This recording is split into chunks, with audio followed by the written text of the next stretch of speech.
There is a profound paradox occurring right now in your manifestation practice, and it is likely the exact reason your reality feels split. I mean, you spend your mornings in deep meditation. You visualize with intense sensory clarity. You recite your identity scripts from the inside of your skin outward. Now, by all accounts of quantum mechanics and spiritual law, the field should be responding with total coherence. And yet, when you step out of your door, a massive visceral mismatch occurs. You check your bank account and you feel a sudden, involuntary knot of scarcity in your stomach.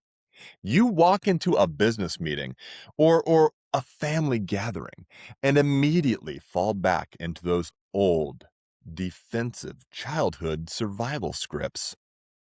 You find yourself surrounded by the exact same relational mirrors, partners, or colleagues who drain your energy or repeat the same frustrating dynamics. Why is it that a person can possess a flawless inner vision, yet continuously collapse physical reality that contradicts it? The answer is not that the quantum field has stopped listening to you guys. The answer is that you are projecting into the field from a fractured blueprint. Now, in the dominant, commercialized, spiritual narratives of our time, you've been taught that manifestation happens in a vacuum. That if you just think the right thought, the universe drops a prize at your door. But true cosmic architecture, it doesn't work that way. Reality is not a single canvas. It's an integrated 12-dimensional grid. Right now, there is one specific area of your life, one hidden sector out of the 12, where you are unconsciously broadcasting an uncalibrated, chaotic counter signal. Yeah. It's acting as a massive energy leak, completely neutralizing the projections you are sending from your conscious mind. I mean, until you identify which specific sector is leaking in your life, your absolute highest frequency intentions will continue to warp and dissolve before they ever solidify into physical matter. Look, guys, today we are going to close the loop for you. We are going to decode the exact mechanics of the 12 quantum observation zones of your life, known traditionally as the zodiac houses. I mean, you're going to learn to diagnose the exact point of signal failure, how to read your chart not as a passive prediction of your fate, but as a live construction site, and exactly how to stabilize the grid so the universe has no choice but to mirror your sovereign authority. Welcome back to Stellarium, baby.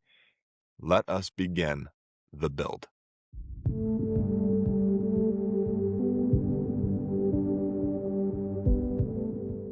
To understand how reality hardens from a wave of infinite possibilities into a solid particle of experience, we must look past the pop culture horoscopes and return to a synthesis of ancient metaphysics and modern quantum physics.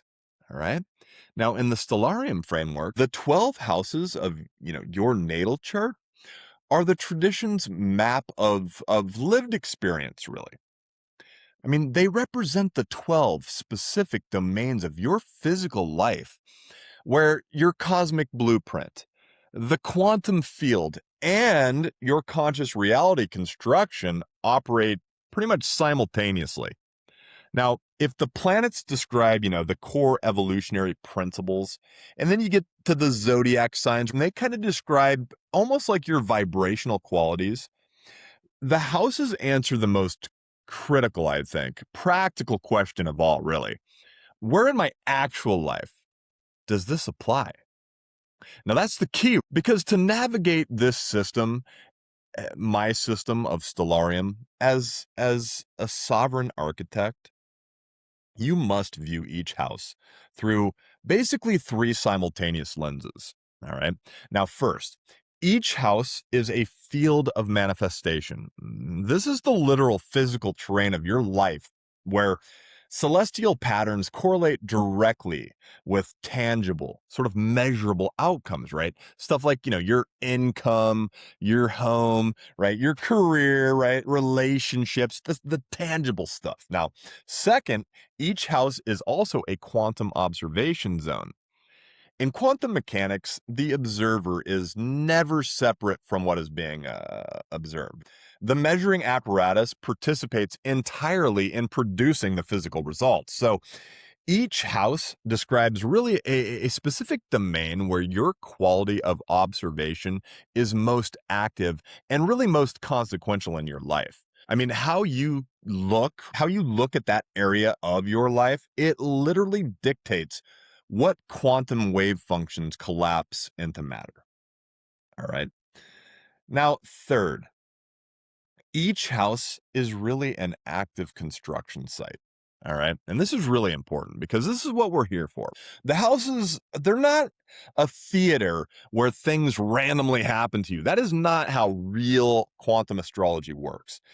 They are where your identity works, your projection practices, the Stellarium practices, your deliberate physical actions build something real, durable, and structurally sound for your life. Now, the 12 houses form a flawless, unbroken circle. And it begins at the first house cusp, the ascendant or rising sign, which represents the exact degree of the zodiac rising over the eastern horizon at the precise micro moment of, your birth. Now, the ascendant, it determines really your entire house structure because the rest of the chart is really measured sort of sequentially from it. All right. Now, the sign sitting on that first cusp, it describes sort of the default lens through which you observe reality. All right. Basically, the very first signal the field itself, right, reality, receives back from you. Now, as the wheel turns, right, it maps your entire incarnation from, emergence of the self through, the development of resources, mind, home, creativity, discipline, relationships, right, transformation, philosophy, mastery, community, and, ultimately the return to the formless, unified source of the 12th house. Now, all 12 zones, they are active right now, baby. You are currently broadcasting a signal into all 12 zones or houses simultaneously. Now, let's look at how they interact, right? And where your specific signal might be breaking down, because that's the whole point of this episode. We want to teach you how Stellarium works, but we also want to explain the houses. So, the greatest mistake that amateur practitioners make, and we call them architects, but the biggest problem, right, is they treat the 12 houses as isolated compartments. Now, in the Stellarium system, the houses operate as a living, breathing ecosystem organized really into 6 opposing pairs called polarity axes. All right. Now, you can't alter one side of an axis without sending a massive shockwave to the other. Okay. And this is really important. The tension sort of between these opposing ends is literally, eh, it is the literal creative engine of your reality. All right. Now, let's break these down. Let's break down these vital systematic relationships to really see how a failure in one house quietly can sabotage its opposite. So let's start with the first and the seventh house axis, the self and the mirror. Now, the first house is basically your emergence, governing your physical body, your self presentation, the raw sort of instinctive identity that you broadcast. All right. Now, the seventh house is the mirror. It's governing things like partnership, marriage, and the reflected field. Now, this is the quantum entanglement principle made personal. The field teaches us a brutal truth. You do not attract the partner, the client, or the ally that you want. You attract the exact entity whose frequency matches your current active field. All right. Now, this means that, I don't know, if your first house, right, if your first house signal is running, I don't know, an uncalibrated childhood survival script, what happens is your seventh house, it's going to mirror. The seventh house mirror will continuously present you with relationships that trigger the exact survival state. I mean, the relational reality cannot shift until you change the internal signal you emit from the inside of your own skin outward. You can't fix your relationship until you fix yourself. Make sense? Now, let's take the second in the eighth house. We'll call this the value engine axis. All right. So the second house is really your resource field. Okay. It governs stuff like, personal money, your physical possessions, I don't know, your self-worth as a literal frequency. I mean, the eighth house is it's your transformation domain. It governs stuff like depth, the shadow, shared resources, the radical sort of death and rebirth cycles of identity. Now, this axis actually really helps in understanding, or reveals why the typical sort of financial abundance, meditations, right? Why they fail. Because the field does not respond to a shallow, sort of desperate desire for money. It just doesn't. It responds exclusively to the frequency of genuine somatic self worth. So, if your eighth house is, if it's clogged up with unexamined shadow material, I don't know, something like maybe a deep seated belief that was installed in childhood, right? That having more than enough is unsafe or unearned, right? Well, this is going to act as one of those hidden variables in your life. It's hidden in the unconscious. It creates an incoherent split signal. Your second house abundance will remain precarious and intermittent until you have the courage to descend into the eighth house shadow and collapse that old identity narrative entirely. Now, the third and the ninth house axis, we're going to call the language of truth. All right. Because the third house, this is your broadcast, the moment to moment inner narrator, your local mind, the specific operating language, basically, that you use to describe your own life, your own reality. Now, the ninth house is your expansion. It governs stuff like philosophy, higher truth, conscious alignment with the cosmic blueprint. Now, if you try to practice high level ninth house manifestations, claiming that you are a divine creator aligned with universal abundance, right?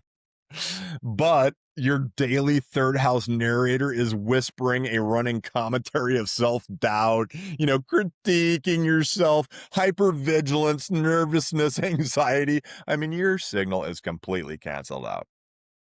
Perception is participation, guys. The language you use is the reality you build. Now, the fourth and 10th house axis is your bedrock of mastery, right? The fourth house in astrology it's your foundation. It's your roots. It's your emotional safety. It's your private psychological bedrock, right? Now, the 10th house is your mastery. It's your career, your public legacy, the towering structures you build in this world, that the world engages with. Now, this is the ultimate law of structural integrity. You cannot build a skyscraper on quicksand. Now, many architects, they tend to push with almost obsessive, exhausting discipline in the 10th house. And they do it to try to manifest career success, but they find their public structures constantly collapsing or feeling hollow. Now, why is this? Because their fourth house foundation is unstable. If you do not consciously generate an internal somatic anchor of absolute safety and belonging, independent of the, external validation, your 10th house, your 10th house career projects will continuously leak energy into unconscious anxiety. You have got to stabilize the private foundation really before public mastery can stand durable against the wind. It's really important that you work on the internal stuff first, guys. And this is why your zodiac and your planets and the houses are so important in understanding the context of your life and what to work on. What are your shadow sort of liabilities? What are your talents, right? Utilize these things. Find the map and work on where you need to, where you want to. Okay. So now that you see how the axes, sort of interact, how do we actively intervene in this? How does Stellarium look different from your typical astrology or your typical manifestation programs? I mean, how do we step into an active house construction site, right? Clear that shadow away and execute a flawless sort of wave function collapse. Well, we do this by utilizing the specific somatic and quantum practices embedded within the Stellarium canon. All right. So, for instance, the sixth house infrastructure, your daily transmitter. Before you attempt massive macro level reality shifts, you have to optimize your primary sort of transmission instrument. Now, this is your physical body and your daily routines, which are governed by the sixth house. Now, the core Stellarium teaching here is absolute. It is absolute, regardless of your zodiac. A practice performed imperfectly every single day for a year produces infinitely more quantum field movement than a perfect practice performed occasionally. Guys, girls, to clear the sixth house shadow of perfectionism or, self neglect, you must implement the incremental reality practice. Stop trying to manifest a reality that is 180 degrees away from your current state. That distance creates a visceral mismatch of your nervous system, right? And reality, which rejects as unsafe. So instead, I want you to map out the next 10% increment of your desired identity. All right. Small identity shifts. Anchor that 10% increment into, I don't know, your morning sequence through a dedicated stillness descent or a precise vibrational attunement and an explicitly written identity script. Now, these are the three basic practices that I talked about in the first episode. Now, you secure it until it becomes your body's default sort of native frequency, right? That's the first step. And then you continue on. Next, we expand the observation field to the 11th house, the domain of your collective field in your community. So, your individual signal is continuously being amplified or severely dampened by the collective assumptions of, the social circle that you inhabit. So, if your primary network operates under a collective belief of scarcity, limitation, shared, grievance, right? Their combined observation weight will actively collapse your personal wave function back into your past limitations. Picking your environment really matters in life, guys. I mean, you've got to perform an 11th house diagnostic, basically. So I want you to ask yourself, does my current community actually know who I am becoming, or do they only hold space for who I used to be? Now, building here means deliberately investing your presence into collective environments where your target reality, the person you want to become, right, is viewed as completely normal, expected, and standard, right? There's no barrier physically in your context to your manifestation of change. Now, finally, we touch the most sacred domain. All right, we'll just do three today. The 12th house, the house of the unified field, the source of all manifestation. That's the 12th house. Now, before there is a particle, a planet, or a personal identity, there is the quantum vacuum, the formless, pregnant emptiness of pure potential, right? All authentic, soul aligned reality creation originates here. All of it. Now, to activate this house, you must step out of the frantic, achievement oriented execution of the other houses and enter total surrender through the ocean and the wave practice. All right, we talked about this in the last episode, but here's basically what you do. You sit in absolute silence. I prefer doing it in the dark. You let the boundaries basically of your ego, right, your past, and your immediate desires sort of dissolve entirely into the field. All right. You allow your desired reality to arise naturally within you. Not as a desperate lacking or anything like that, but as a wave that naturally sort of crests out of the infinite ocean, right? And you saturate this whole experience with sensory detail. And then you intentionally let it dissolve back into the formless deep, releasing control to the cosmic intelligence. Now, the step by step instructions on how to do this exactly are in the second episode. So go ahead and go back and watch that one if you haven't yet. This is actually an advanced tactic. Or a technique, sorry. I would wait until you have the first three completely locked down before we go into this. And you can find those in the first episode. Now, we return now to the loop we opened at the very beginning of the journey.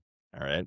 The reason that your reality has felt split, the reason your deliberate visualizations have felt, I don't know, neutralized by the friction of your daily life, it's not because you lack the power to manifest. It's not because you don't know what you're doing necessarily, but it is because you have been treating your life as a single sort of generic projection screen while leaving your architectural construction sites unmonitored, unaligned. You can't broadcast coherence from your fifth house, the fifth house of creative joy, while your fourth house foundation is leaking unexamined ancestral anxiety. You can't demand an elevated, abundant seventh house mirror when your second house signal is quietly radiating an identity script of inherent unworthiness. Guys, the entire 12 houses are a single, integrated, breathing ecosystem. When you read your chart through the Stellarium framework, you stop asking what the stars are going to do for you, what the stars are going to do to you, and you start declaring what you are going to build through them. You look at an empty house or a challenging transit not as a cosmic curse, baby, but as an open zone that demands a more precise, calibrated daily practice. I mean, this makes life expansive. The blueprint is real. The field is entirely responsive, and the architect inside of you, it is finally awake. You are here for a reason. And if you're ready to stop reacting to a random, fragmented reality and step fully into your sovereign authority as a cosmic creative, join our collective. Subscribe to Stellarium. Turn on the notifications. Anchor yourself into this frequency. Architects, Stellarium is a way to change your life. Leave a comment below stating which house axis you realize has been leaking your signal, and then let us know what you're choosing to rebuild today. Until next time, keep your practice precise, your signal clean, and your execution so sovereign. I'll see you on the flip side, baby.